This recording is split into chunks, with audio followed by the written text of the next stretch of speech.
Hi అండి, నా పేరు గీత. మీ పేరేంటి?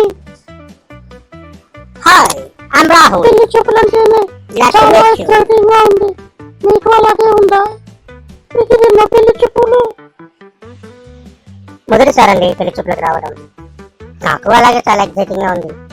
నా కాబోయే భార్య ఎలా ఉంటుందో, నా ఇష్టాన్ని ఏ విధంగా గౌరవిస్తుందో, ఇవన్నీ తలుచుకుంటూనే ఒక రకమైన ఫీలింగ్ కలుగుతుందండి.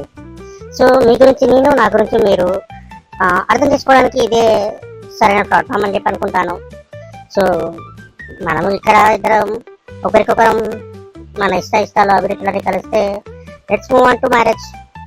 ఏమంటావు? అవునండి. మరి మీరు ఏం జాబ్ చేస్తారు? మంత్లీ ఇన్కమ్ ఎంత? ఫ్లాట్ ఏమైనా తీసుకున్నారా? సొంతంగా కారు ఉందా?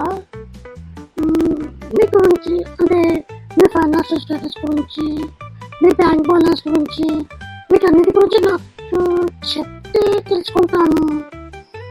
వెళ్ళిపోతుంది కదా, ముందు జాగ్రత్తగా అన్నీ తెలుసుకోవాలి. ఏమంటారు? నేనేమైనా తప్పు మాట్లాడినా? అబ్బే తప్పేం లేదండి.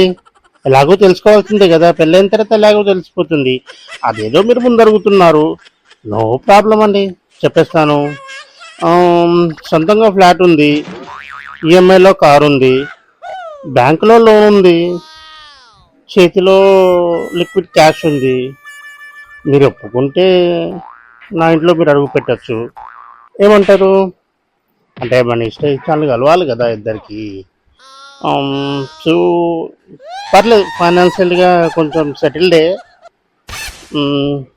మరి నేను మీకు నచ్చానా? చాలా బాగా నచ్చారండి. మీరు ఫైనాన్షియల్గా సెటిల్ అయిన తర్వాత నాకు నచ్చకుండా ఉంటారా? బాగా నచ్చారండి. బ్యాంక్ బ్యాలెన్స్ ఎంత ఉండొచ్చండి మీకు?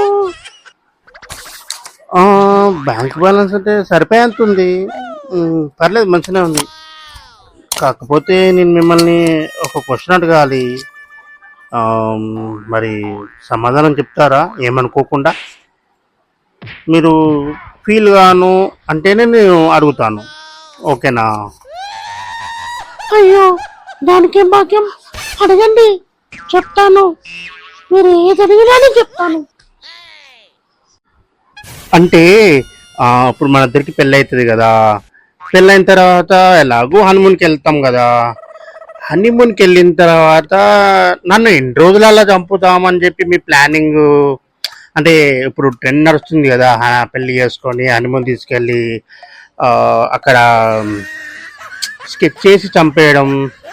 అలా మీరు ఎన్ని రోజులు ప్లాన్ అంటే మీ ప్లానింగ్ గురించి ముందే చెప్పేస్తే నా ప్రిపరేషన్లో నేను ఉంటాను అన్నమాట.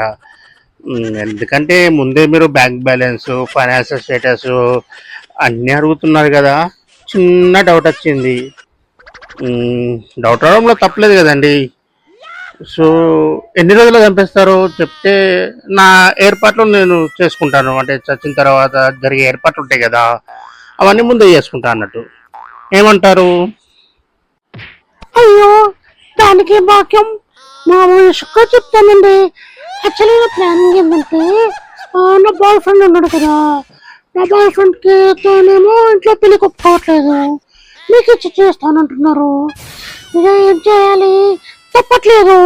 మిమ్మల్ని ఎలాగో పెళ్లి చేసుకొని మీ దగ్గర నా ఆస్తి మొత్తం నేను తీసేసుకొని నిన్ను మా బాయ్ ఫ్రెండ్తో ఒక పక్క ప్లానింగ్తో హనీమూన్ తీసుకెళ్ళి అక్కడ చంపేస్తాను.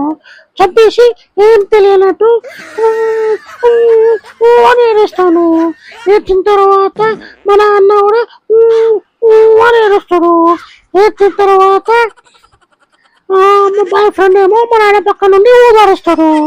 మీరు ఎలాగో చచ్చిపోతారు కదా, మీ ఆస్తి మొత్తం ఎలాగో ముందే తీసుకుంటారు కదా. సో 2 రోజులు అలా ఏడుస్తాం. కేసు అది అంటే దొరికితే కేసు అవుతుంది, దొరకపోతే ఏమవుతుంది? మీరు హ్యాపీ కదా. నా బాయ్ ఫ్రెండ్ ఆస్తి మొత్తం తీసుకొని నా బాయ్ ఫ్రెండ్ నేను చేయొచ్చుడే. ఇది నా ప్లాన్. ఎలా ఉందండి, బాగుందా? బాగుంటుంది లేండి. మీ కోఆపరేషన్ కూడా నాకు ఉండాలి కదా, ఎందుకంటే మీరు మిమ్మల్ని చంపేటందుకు మీరే నాకు హెల్ప్ చేయాలి కదా, చేస్తారా అండి? ప్లీజ్ అండి. వావ్, సూపర్ గా ఉందండి మీ ఐడియా. సో నా ఆస్తి మొత్తం ముందే మీరు తీసేసుకొని నన్ను పక్కా ప్లానింగ్ తోని మీ బాయ్ ఫ్రెండ్ తో నచ్చేయించి,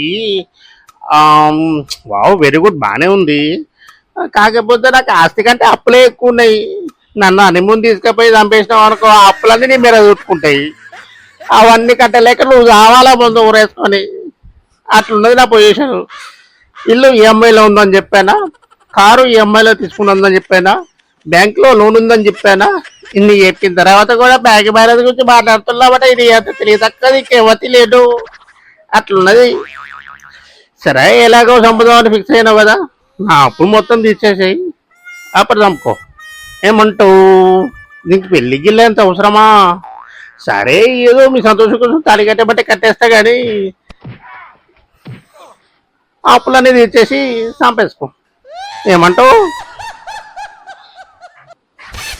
ఏంటి, మీకు ఆస్తి కంటే అప్పులే ఎక్కువ ఉన్నాయా? ఛా, నాకు ఈ సంబంధం నచ్చలేదు.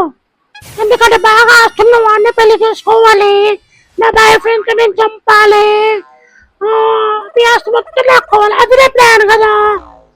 ఓకే ఓకే, మీరు నాకు అది నచ్చలేదండి. మీ దగ్గర ఆస్తి కంటే అప్పులు ఎక్కువ ఉన్నాయని నాకు నచ్చలేదు.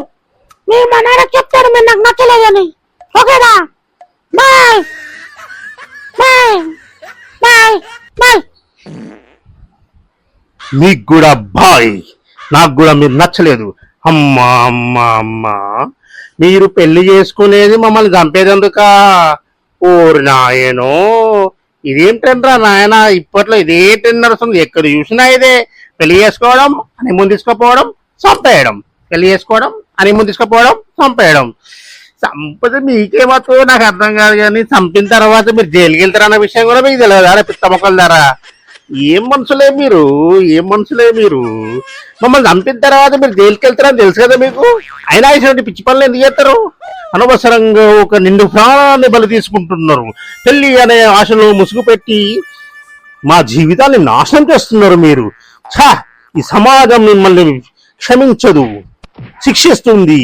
కోర్టులు ఉన్నాయి, పోలీసులు ఉన్నారు, కానీ అన్ని మీకే సపోర్టుకున్నాయి, మాకు సపోర్ట్కి ఏది లేదు. ఏం చేస్తాం? మీరు చంపుతున్నారు కదా, మీ మీద కేసులు లేవు, ఏం లేవు.